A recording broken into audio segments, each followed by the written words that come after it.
How can you go from B1, a lower intermediate, to a C2 advanced, near native speaker English level, language level? How is this possible?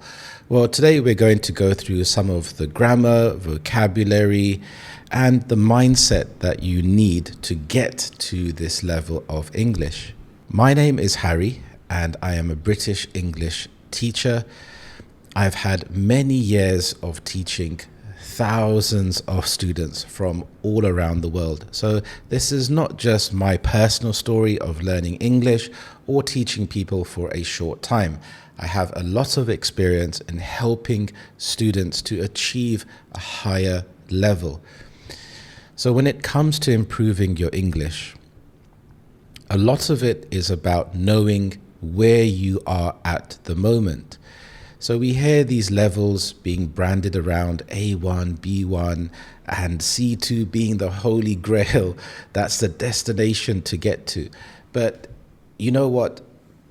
People are often a mix of different levels. You could be at a B1 in terms of grammar, but a B2 in terms of vocabulary.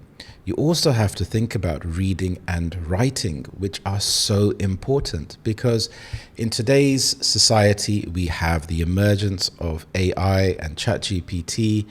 So you can default to using AI to help you to write emails, for example. But doing this creates a bad habit because you can become over-reliant on using AI to help you. So it's really better to get your writing to a good standard, and then you can use AI. You can also use AI to help you to improve your writing. But if you're too dependent on AI, it's building bad habits. To improve your English, join my English speaking group class. Here you will improve your English with other students in a supportive environment. To find out about this group class, please email me at info@britishharry.com. So writing is often neglected when we speak about the different levels. Also reading. Reading is so important. If I had to say for myself, the one thing that really helped me in my life, it was reading from a young age. So I'm a native speaker. I was born in London. And for me, speaking English has come naturally. But it's because I grew up surrounded by the language. In your native language, you are fluent. You don't have to think about it. But when you are learning another language, you have to think about what are your goals. Are you learning English for a job? So business English. Are you learning English to pass a certain exam? So then you need to know the specific vocabulary. Or are you just learning English, conversational English, so you can express yourself with native English speakers? So understanding your goal is very important. And this is an individual path. Because I have taught thousands of students, it's impossible to say, do this, this, and this, and you will get to a C2 level. I need to evaluate your level. I need to see where your strengths and weaknesses are. I need to see how you can incorporate English into your life. So some people say that immersion in English is good. Other people say it's not. This can just be due to getting clicks and trying to play the YouTube algorithm. But in all honesty, trying to surround yourself with English as much as possible helps, not just to improve your English, but to understand the culture of the country, which is so important. If you are just learning idioms in isolation and not understanding how they could be used, when they shouldn't be used, based upon the culture of the country, then you can feel a bit disconnected from what you are learning.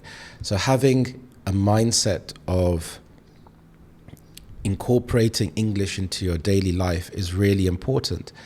If you want to get there quicker, then I've helped students by really focusing on the exam requirements and what is needed to get to that specific level. But the students that have had the most success are the ones that have incorporated English into their daily life, listening to English podcasts, replacing their hobbies with English. So if they support a football team, rather than watching or consuming the media in their native language, they will consume this in English, listening to English commentary, reading English articles, and also reading them out loud. So when you are reading through the article, you will come across vocabulary and phrases that you are not sure about. So you can copy and paste these into another document, and you start to build up your own unique vocabulary and things that you find interesting. Because when you find something interesting, this will keep you going, because now you have intrinsic motivation. Extrinsic motivation can work, but it's often in the short term. If you have the motivation to get a better job, to get more money, and if that's just the sole aim, sometimes it can be difficult to keep yourself motivated every day. But if it's a job that can give you pleasure, can give you some internal happiness, then this can drive you forward, because this is about the journey. It is about how you learn along the way. It's the resilience that you build up. So you could choose to sit on the couch, watch a TV show in your native language, but you say, right, no, I'm going to watch this in English. You can watch it with subtitles at first, and then take the subtitles off. And you may feel like you're not getting anywhere. This is when you need to take stock of your current level. So to take stock means to sit down and say, right, okay, what level am I at speaking and writing and reading? And sometimes it is difficult to know what your level of English is. I have a fun quiz that you can try that can give you some kind of idea. It's not a comprehensive test. It's just a nice way and a bit of a nice fun quiz for you to try. But you can often know when you get to a level that's too advanced. Then you can take it down a little bit. So if we have a look at the different levels. So at B1, if we look at the grammar that you need, so present simple and continuous, so I work, I'm working. Past simple, I visited London last year, for example. We have the future with will and going to. Present perfect, so here you understand the basic rules of present perfect. The first conditional, so if I study, I will pass. The basic second conditional, if I had more time, I would travel. Comparatives and superlatives. Basic passive, for example, the cake was eaten yesterday. So some of these are at a basic level.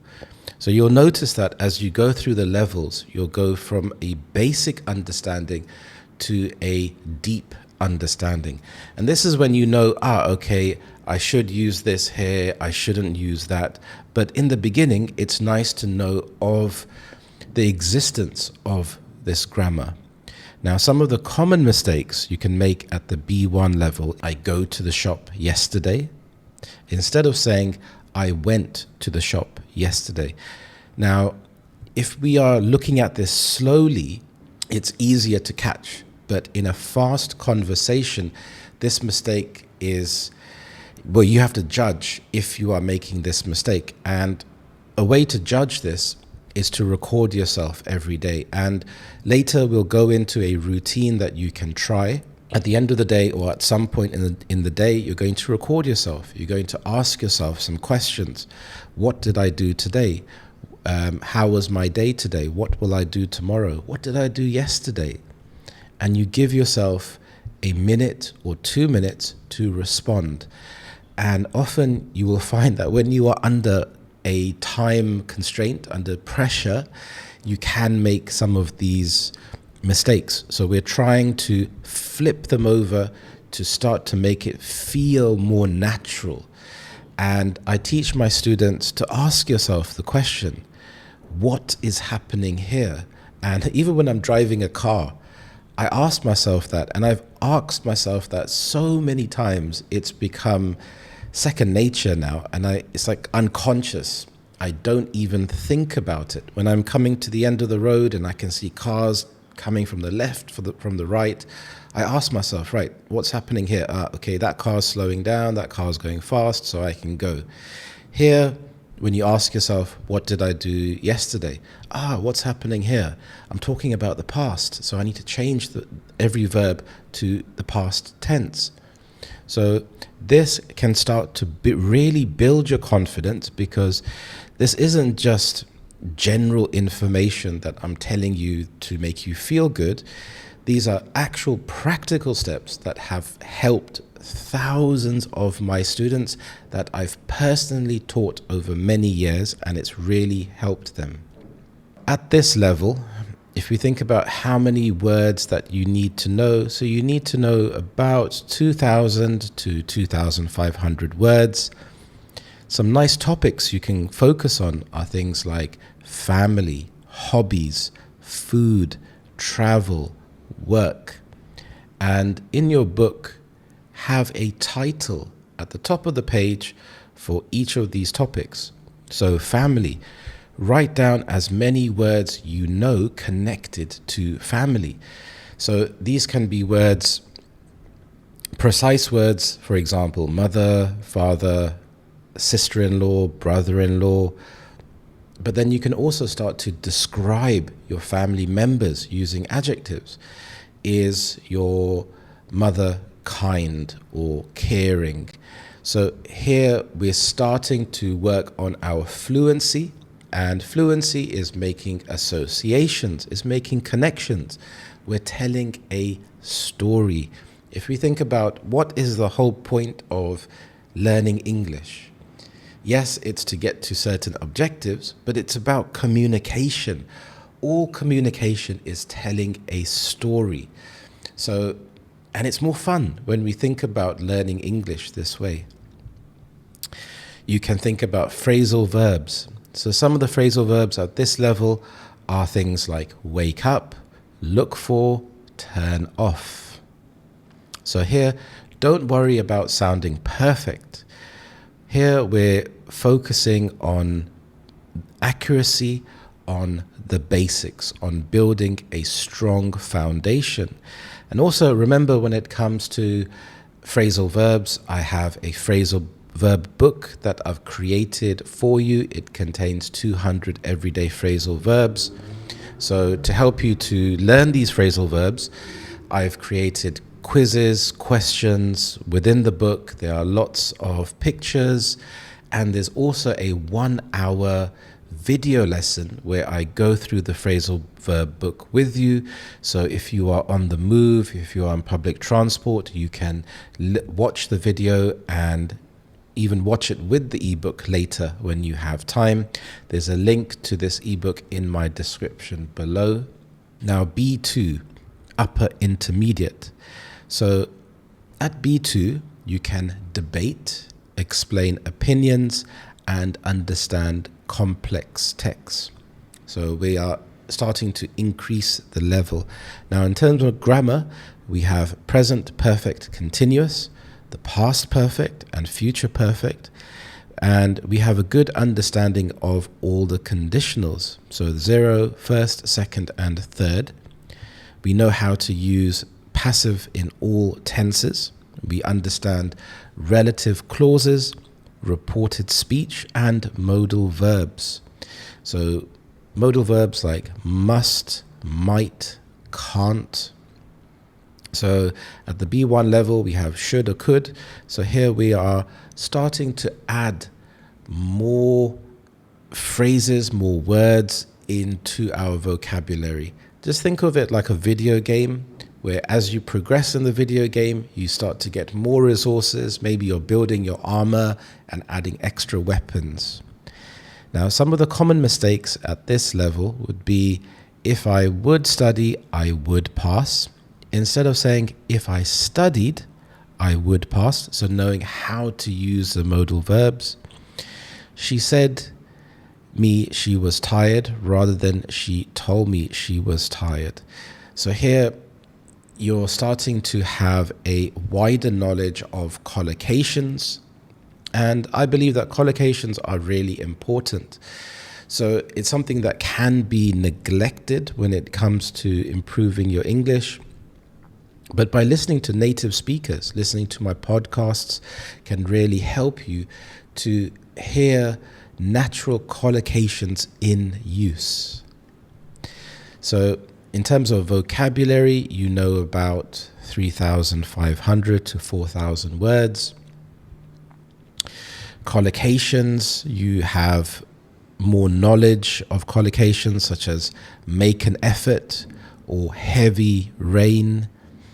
You know how to use connectors such as although, however, in spite of, and you're starting to widen your categories, your topics. So things like politics, health, technology, and this can start to get a lot more fun when we think about things like politics. Now you're able to engage in geopolitics and look at what's happening and compare it with politics in your own country.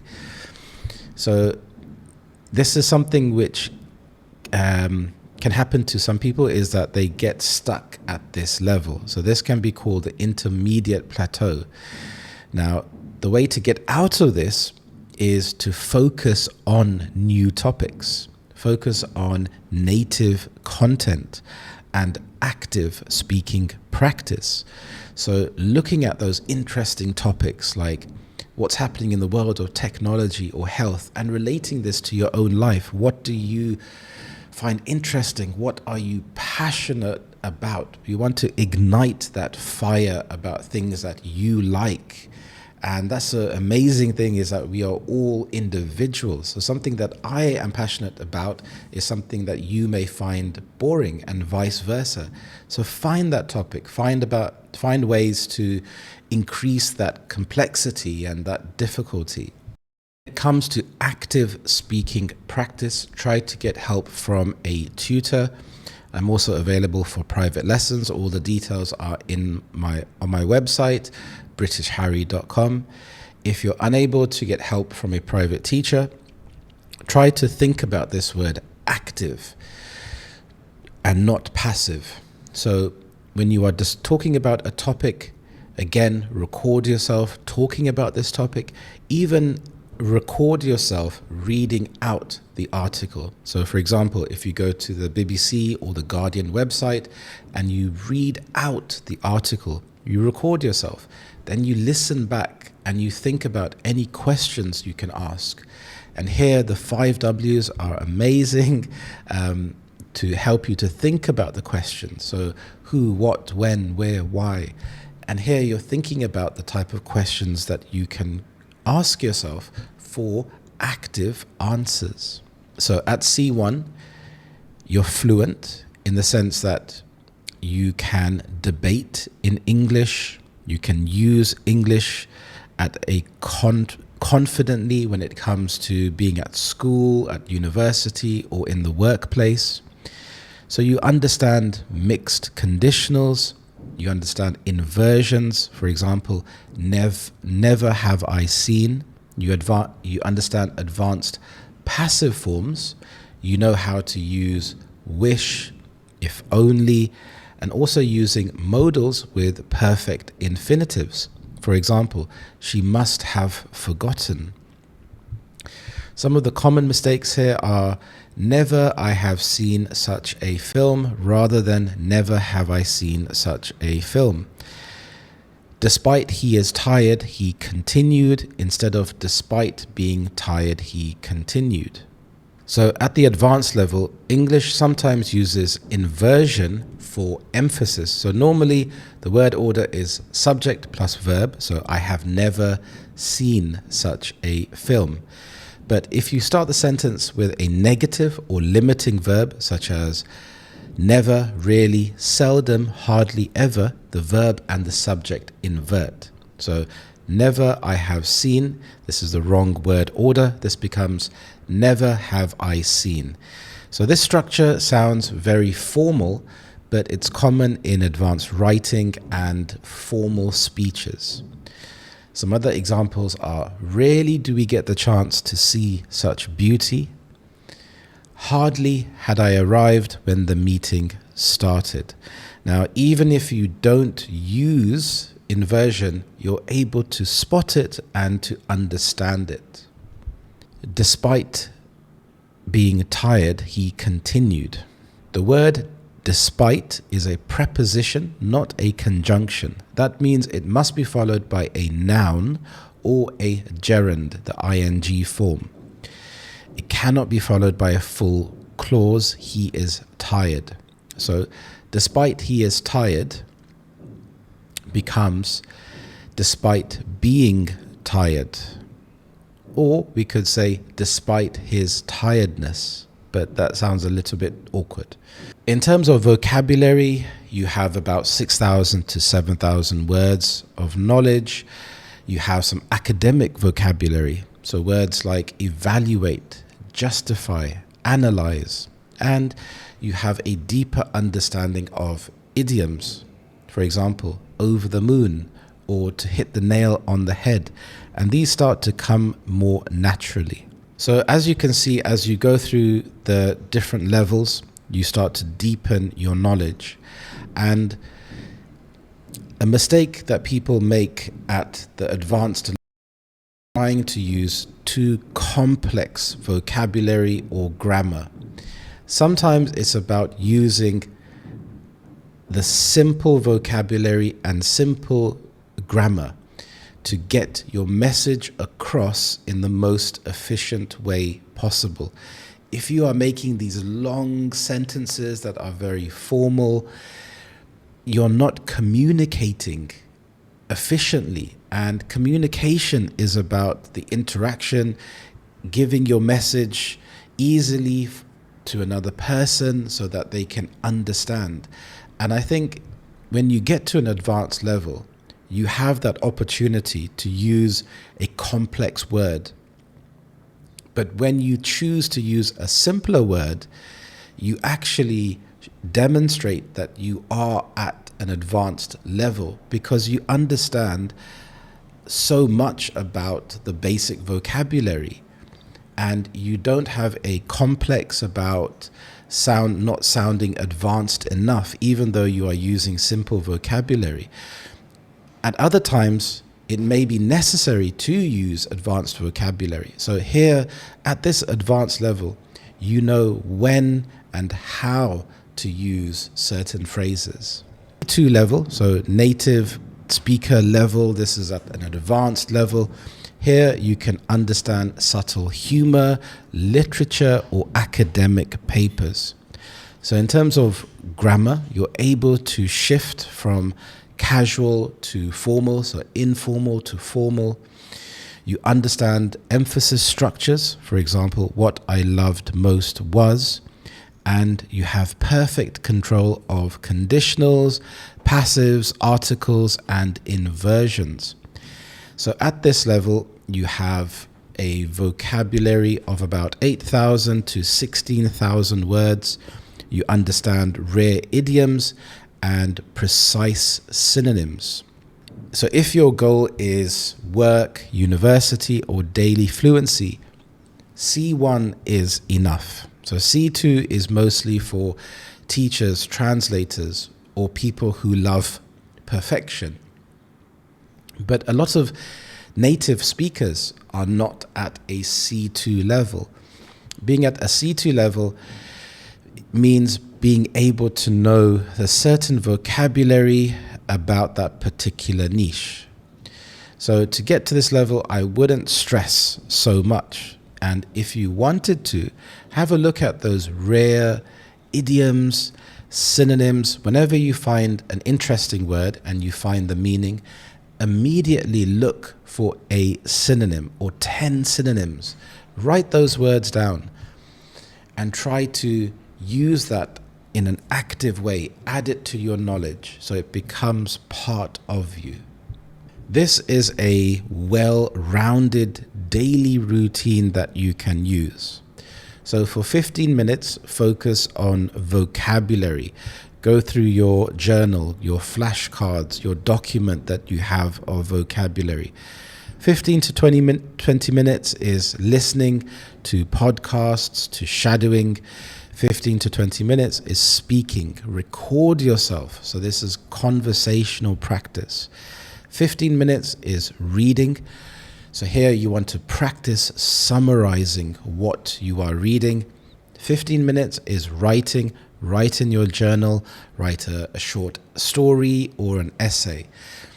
And I think try not to neglect the writing aspect, even if it's a personal journey and you're writing about what happened in the day.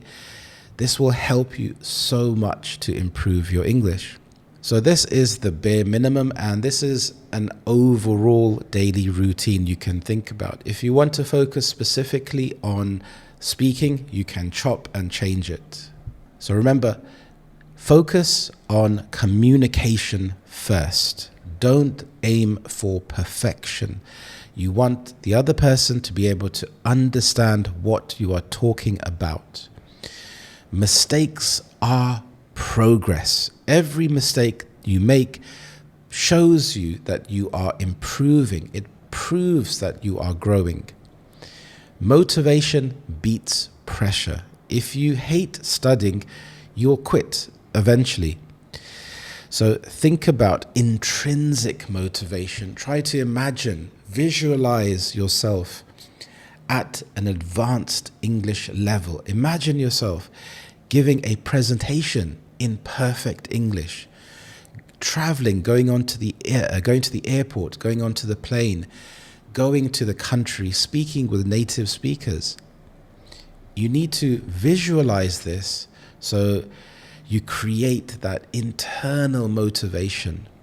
Remember, C1 is usually enough. C2 is impressive, but it's unnecessary for most people.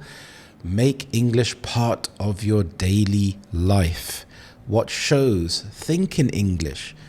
Try to make friends with native English speakers. English is not just learning sentences and vocabulary like a robot. It's about communication. Watching documentaries about native English-speaking countries. For example, I'm also watching a documentary about castles in the UK, and I'm finding it fascinating. So if you just have a document and you're just studying idioms and vocabulary and you can't connect it to the bigger picture, it can feel pointless at times. So the whole idea is to improve your communication skills, because it will open up so many doors. The quality of your life will improve. You'll make new friends, new connections, and it makes life, this journey of life, much more interesting. If you like this video, click on the like button. If you are new here, click on the subscribe button. Thank you so much for watching. Please watch one of my videos next, and I hope you have a lovely day. Thank you, and bye-bye.